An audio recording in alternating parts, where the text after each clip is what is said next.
Good afternoon. You are welcome to Flip TV News. My name is Victor Ajayi. First, the headlines. Nigeria at 64, Governor Uzodinma tasks citizens on patriotism. Now the news in full. The Imo State Governor Hope Uzodinma has admonished Nigerians to be patriotic in championing peace and togetherness among fellow citizens for the progress of the nation. He maintains that the Nigerians have every reason to thank God after 64 years of independence from colonial masters. He insisted that the country's brightest days lie ahead. The governor, who said that Nigerian story is not that of defeat but hope in the supreme God, solicited collective prayers for the country and our leaders from the citizenry for a nation of dreams. Addressing the congregation at the Independence Day anniversary church service at Maria Assumpta Cathedral, Owerri, Sunday, the governor expressed thanks to God for giving Nigerians another opportunity to celebrate their independence in the face of relative peace and unity, noting that it is a sign that Nigeria is a nation who God is Lord. Uzodinma said that despite all the perceived challenges from different parts of the country, Nigeria has not been confronted with full-blown war. He recalled that the recent flooding that devastated some parts of the country was a big challenge, but noted that with God all things are possible. The governor said Nigerians have three good reasons to praise God. 1. After 64 years of independence, God has allowed the country to make progress. Secondly, there is a gift of life for Nigerians to stay together as brothers and sisters. And finally, Nigeria has experienced relative peace that prevails in our land despite all challenges. Uzodinma urged Nigerians to give thanks to God in all circumstances and move away from what he described as lamentation to celebration and from dismay to hope.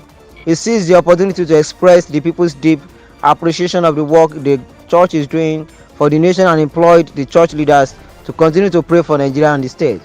The past and present leadership may have fallen short of expectations of the people, yet there is hope and light at the end of the tunnel.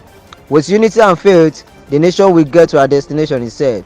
He called for prayers for the nation to continue to remain peaceful and united.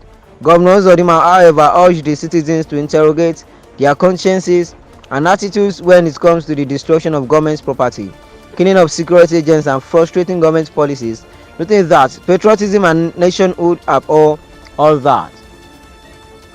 On the request of the Archbishop through his representative regarding the payment of gratuities, the governor promised to continue with the payments but employed the bishop and his lieutenants to pray that those involved in what he described as despicable and fraudulent behavior, which he said ought the seamless verification exercise on gratuity, should refrain from such. Earlier in his message, the Catholic Archbishop of Owerri, Ecclesiastical Province, His Grace Most Reverend Dr. Lucius Ewujuri Oji, acknowledged that God is with Nigerians, having kept the country together as a nation despite all challenges.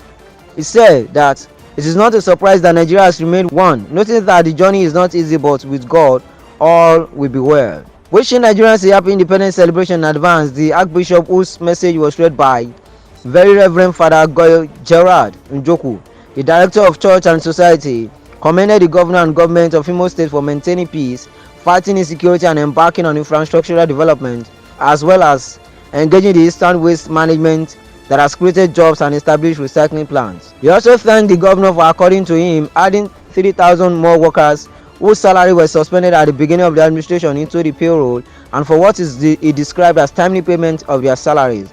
Father Njoku, on behalf of the Archbishop, requested that the governor continue with the payment of gratuities for the pensioners who are yet to receive theirs. The Archbishop also appealed for the speedy completion of the ongoing flyover project at the Assumpta roundabout. That will be all on our news updates this afternoon. Join us for more stories on our channels, Flip TV, Flip TV Plus. My name is Victor Ajayi. Good afternoon.